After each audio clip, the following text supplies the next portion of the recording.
இன்னைக்கு நம்ம என்ன பார்க்க போறோம்னா காலிஃப்ளவர் 65 எப்படி பண்றதா பார்க்க போறோம். இப்போ வாங்க எப்படி பண்றதுன்னு பார்க்கலாம். இப்போ பாத்தீங்கன்னா வந்து நான் சின்ன சின்ன பீஸா கட் பண்ணி இதை வந்து நல்லா கழுவி எடுத்துட்டு வந்துட்டேன். இப்போ அடுத்து ப்ராசஸ் பண்ணிடலாம். இப்போ அடுத்து ஸ்டவ் ஆன் பண்ணிக்கலாம். ஸ்டவ் ஆன் பண்ணிட்டு ஒரு பாத்திரத்துல வந்து தண்ணி வச்சுக்கலாம். இப்போ தண்ணி நல்லா கொதிச்சு ஸ்டவ் வந்து மீடியம் ஃப்ளேம்ல வச்சு நம்ம காலிஃப்ளவர் க்ளீன் பண்ணி வச்சிருந்ததை இதை சேர்த்துக்கலாம். சேர்த்துட்டு இது வந்து ஒரு 5 நிமிஷம் மட்டும் மீடியம் ஃப்ளேம்ல கொதிக்கட்டும். அதுக்கு ஸ்டவ் ஆஃப் பண்ணிடுங்க. ஆஃப் பண்ணிட்டு தனியா எடுத்துக்கலாம். ஏன்னா இது ரொம்ப வேகக்கூடாது 65 எப்பயுமே. இப்போ இது வந்து காலிஃப்ளவர் வேக வச்சாச்சு. அது வந்து இஞ்சி பூண்டு பேஸ்ட் ஒரு ஸ்பூன், ஒரு பெரிய ஸ்பூனா நான் ஒரு ஸ்பூன் சேர்த்துப்பேன். சின்ன ஸ்பூனா 2 ஸ்பூன் சேர்த்துக்கோங்க. அதுலேயே வந்து சிக்கன் பவுடர் ஒரு ஸ்பூன் சேர்த்துக்கோங்க. நான் வந்து வீட்டில் அரைச்ச பவுடர் சேர்த்துப்பேன். வீட்டில் அரைச்சா சக்தி சிக்கன் குழம்பு பவுடர் சேர்த்துக்கோங்க. அதோடய வந்து ரெட் சில்லி பவுடர் கொஞ்சம் சேர்த்துக்கேன். நான் சக்தியில் தான் எடுத்துக்கேன். கொஞ்சம் சேர்த்துக்கோங்க, காரம் அதிகமாயிடும். அதோடய வந்து கொஞ்சம் கரம் மசாலா சேர்த்துக்கோங்க. கரம் மசாலாவும் சக்தி பவுடர் தான் எடுத்துக்கேன். ஒரு ஸ்பூன் கணக்கில் வேணும்னா ஒரு ஸ்பூன் சேர்க்கோங்க எல்லாமே.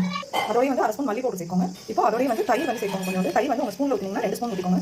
இப்போ அதோடய அரிசி மாவு ஒரு ஸ்பூன் சேர்க்கோங்க. சின்ன ஸ்பூன் வந்து 2 சேர்க்கோங்க. பெருசாக வந்து 1 சேர்க்கோங்க. இப்போ எல்லாத்தையும் கலந்து விட்டு ஊற வச்சிடலாம். அதே வந்து உப்பு தேவையான அளவு சேர்க்கோங்க. இப்போ எல்லாம் கசிஞ்சு வச்சு ஒரு 1/2 மணி நேரம் ஊறட்டும். இப்போ காலிஃப்ளவர் வந்து 1/2 மணி நேரம் நல்லா ஊறிடுச்சு. இப்போ ஸ்டவ்ல வந்து நான் எண்ணெய் வச்சிட்டேன். எண்ணெய் வந்து நல்லா காஞ்சிடுச்சு. இப்போ காலிஃப்ளவர் போட்டு எடுத்துக்கலாம்.